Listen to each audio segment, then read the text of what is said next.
बच्चों, how are you? Hope you all are very fine. So student, इस video में चलिए आज स्टार्ट करते हैं हम क्रॉप प्रोडक्शन का थर्ड वीडियो, जिसका नाम है सॉइल प्रिपरेशन। तो स्टूडेंट, इस वीडियो में भी हम एक स्टोरी सुनेंगे। चलिए एक स्टोरी सुनते हैं। एक बच्चे का नाम था राहुल और एक बच्चे का नाम था रिंकू। ये दोनों बच्चे अपने गांव दादाजी के साथ घूमने जाते हैं। अब वहाँ पे इनके जो दादाजी हैं, वो दादाजी इनको खेत में लेकर चले जाते हैं कि चल बेटा तुझे खेत दिखा कर लाते हैं। बच्चे बहुत खुश, बहुत एक्साइटेड, वेरी एक्साइटेड कि आज तो मुझे खेत देखने को मिलेगा। अब जैसे दादाजी खेतों में लेकर गए, अब देख रहे हैं कि भाई वहाँ पे कुछ फार्मर्स लोग क्या कर रहे हैं, बैल और हल लिए खेतों की जुताई कर रहे हैं। तुरंत रिंकू ने पूछा, दादाजी दादाजी ये क्या है? फिर दादाजी ने कहा, बेटा ये बैल है और ये उसमें हल लगाकर खेत की जुताई कर रहे हैं, यानी हम खेतों की जुताई यानी कि प्लगिंग करवा रहे हैं। तो राहुल ने कहा, अच्छा दादाजी ऐसा भी होता है, यानी कि हम प्लगिंग भी करवाते हैं। ये तो हमारी टीचर ने पढ़ाया था कि भाई खेत की जो जुताई होती है उसको प्लगिंग बोलते हैं या लूजनिंग ऑफ सॉइल बोलते हैं। अब दोनों बच्चे और भी ज्यादा एक्साइटेड हो गए।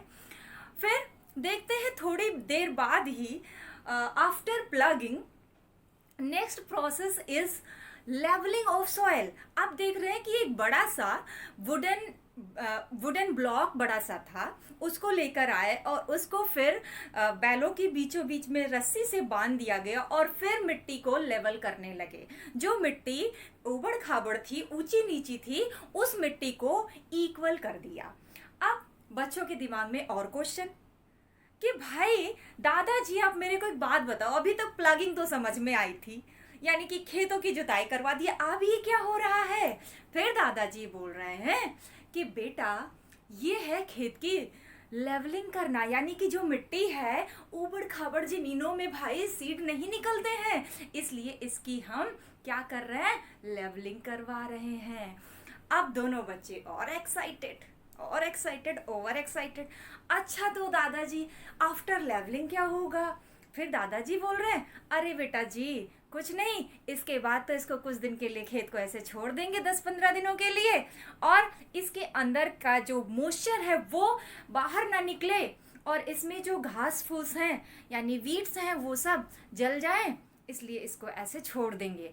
फिर कुछ दिन के बाद सेम प्रोसेस रिपीट करेंगे। फिर दोनों बच्चे पूछते हैं दादाजी से, फिर दादाजी बताते हैं सेम प्रोसेस हम नेक्स्ट टाइम पे रिपीट करेंगे, यानी पहले हम प्लगिंग करवाएंगे, फिर इसकी लेबलिंग करवाएंगे, after then sowing of seed करवाएंगे। अब सोइंग ऑफ सीड जब इसमें हम करवाएंगे तो हमारी प्लगिंग हो ही गई, लेवलिंग हो ही गई, सोइंग ऑफ सीड की बात आती है। So suppose that this season is summer season. तो समर सीजन में हमने तो आपको बताया भाई कौन सा क्रॉप ग्रो होता है, तो पैडी क्रॉप ग्रो होता है, मेज, ये सभी क्रॉप ग्रो होते हैं। तो चलिए हम पैडी के बारे में जानते हैं। यानी पैडी जो है उसके सीड को हम भिगा लेंगे और भिगाने के बाद अब देखो मिट्टी हमारी प्रिपेयर थी, लेकिन पैडी के लिए हम मिट्टी दूसरे तरीके से प्रिपेयर करेंगे। भीग जाएगा, उसमें अंकुरण हो जाएगा, यानी कि उसमें जर्मिनेशन हो जाएगा जो पैडी हमारे पास है। इसके बाद वो जो हमारे पास सीड होगा उसको रख देंगे और सॉइल प्रिपेयर करेंगे। एक एरिया में पानी भरेंगे और उसमें फिर उसकी प्लगिंग करवाएंगे। इसके बाद जो सीड होगा उस सीड को धीरे धीरे उसमें करके हम इस तरह के सोइंग सीड करा देंगे, यानी कि सीड को स्कैटर्ड कर देंगे। तो जो पानी वाला एरिया है जहाँ पे पानी इकट्ठा किया है हमने, जिसकी प्लगिंग करवाई है, वहां पे हम क्या करेंगे, सोइंग ऑफ सीड कर देंगे। अब सोइंग ऑफ सीड हमने कर दिया भाई, पानी ऊपर से भरा है। आफ्टर देन 1 वीक, एक वीक के बाद में हम देखते हैं कि उसमें जो सीड था वो छोटा छोटा इतने बड़े बड़े प्लांट बन चुके हैं, यानी कि वो पैडी बन चुके हैं। अब वो पैडी के क्या है, न्यूली बोर्न प्लांट्स हैं। अब वो न्यूली बोर्न जो प्लांट्स हैं, न्यू, जिसको हम नर्सरीज कहते हैं, वो नर्सरीज हमारा बनके तैयार हो गया है।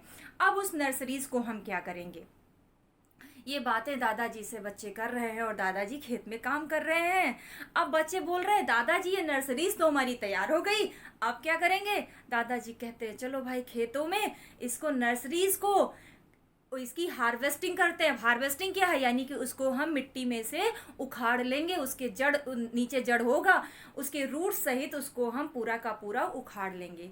इसके बाद फिर उसको एक एक बंच बनाएंगे। अब बंच हमारा बन गया, फिर से अदर जो फील्ड होगी उस अदर फील्ड को ले लेंगे। अब उस खेत की फिर से प्लगिंग करवाएंगे, उसमें पानी भरा जाएगा, प्लगिंग होगी। प्लगिंग के बाद फिर जो हमने बंच बना के रखे हैं वो बंच एक एक प्लांट्स उसमें लगा दिए जाएंगे। अब ये प्लांट्स भी हमने लगा दिया, उसमें पैडी में बहुत सारे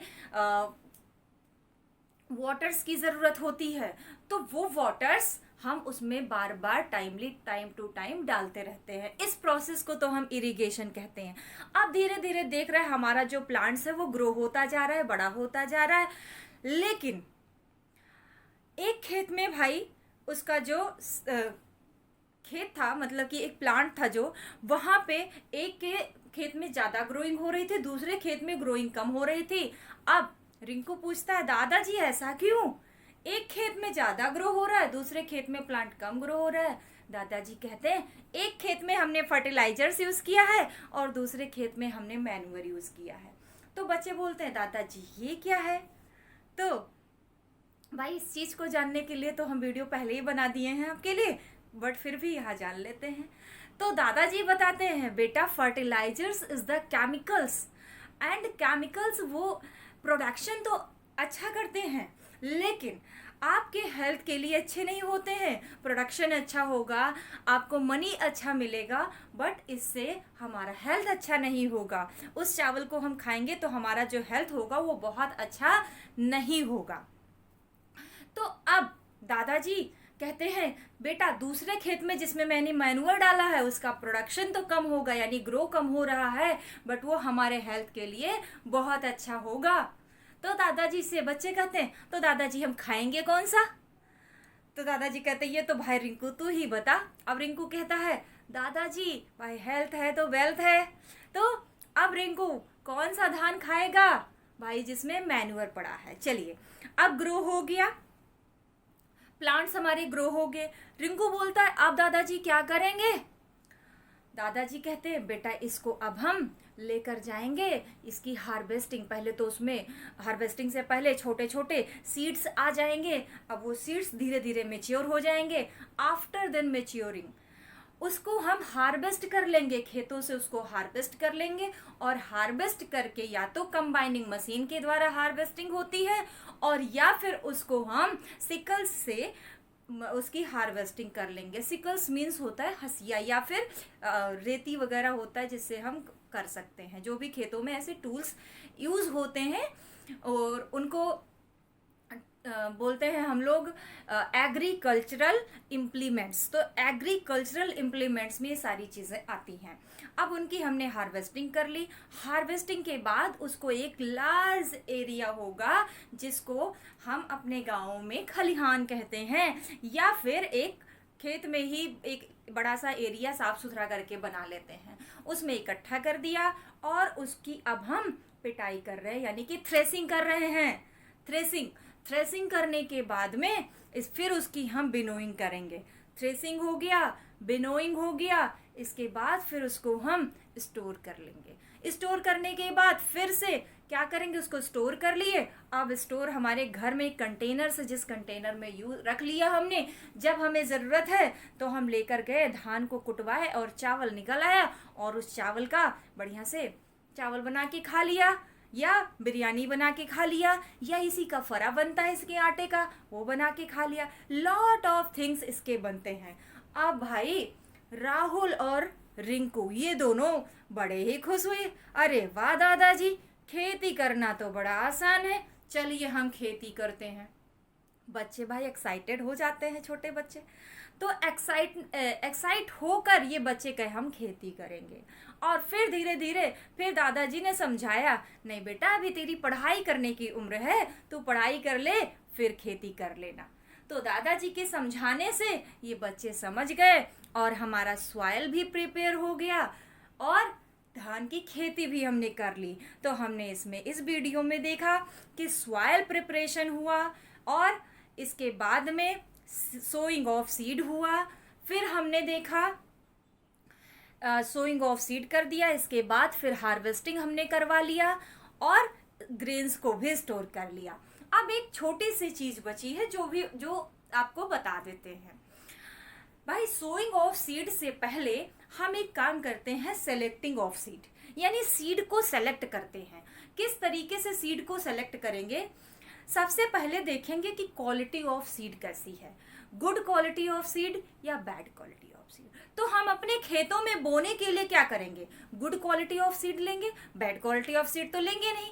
अब गुड क्वालिटी सीड क्या होते हैं ना? Good quality of seed it means any disease free seeds. जो सीड्स हैं उसमें कोई भी डिजीज नहीं होना चाहिए और ये ना हो कि उसको कोई इंसेक्ट खा गया है या वो सूख गया है या सड़ गया है, ऐसा हमें सीड नहीं लेना है।